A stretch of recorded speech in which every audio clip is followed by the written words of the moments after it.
let me follow up on this and challenging you a little bit, Okay. because we talked about vermouth, and it's true that there is a renaissance of vermouth, but it's also true that, as we learned during one of our fire chats, vermouth is still used in unbranded vermouth was still, or branded monopolized vermouth by Bacardi Martini was still used in 30% of the cocktails in the cocktail culture.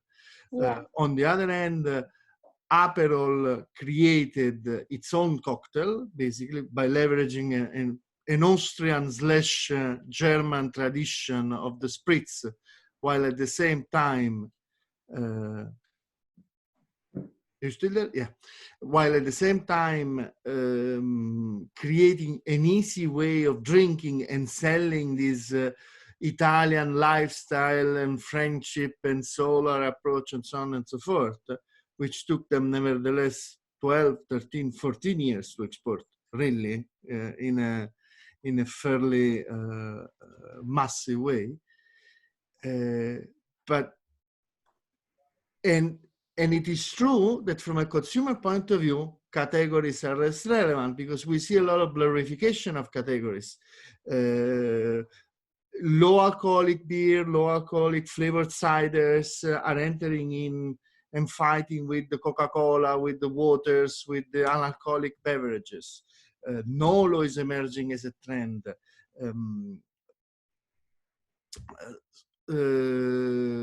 Hard seltzer are emerging in the United States. So consumers really are less concerned about the category. But how do you explain to them and how to drink Calvados, when to drink Calvados, and why they should be drinking Avallen, besides the fact it's a sustainable beer? Because I don't think that being sustainable, it's a benefit.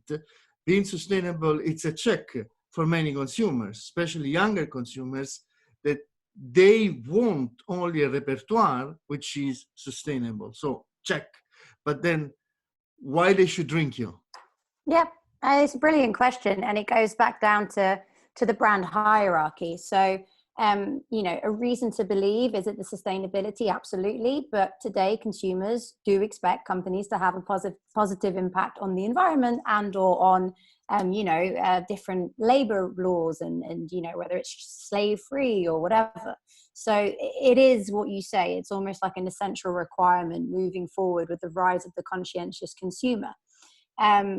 So actually the lead communication strategy needs to be around the liquid and the flavor.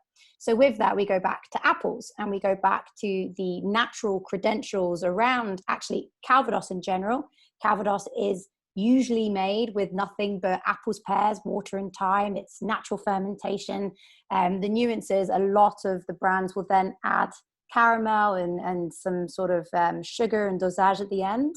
But with Avallen, the lead comms is Avallen natural apple spirit made with nothing but apples, water and thyme.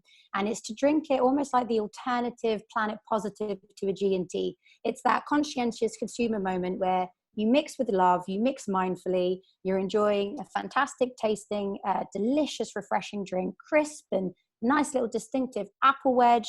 And it's that spritz occasion. It really is. It's the aperitivo. It's the early get together.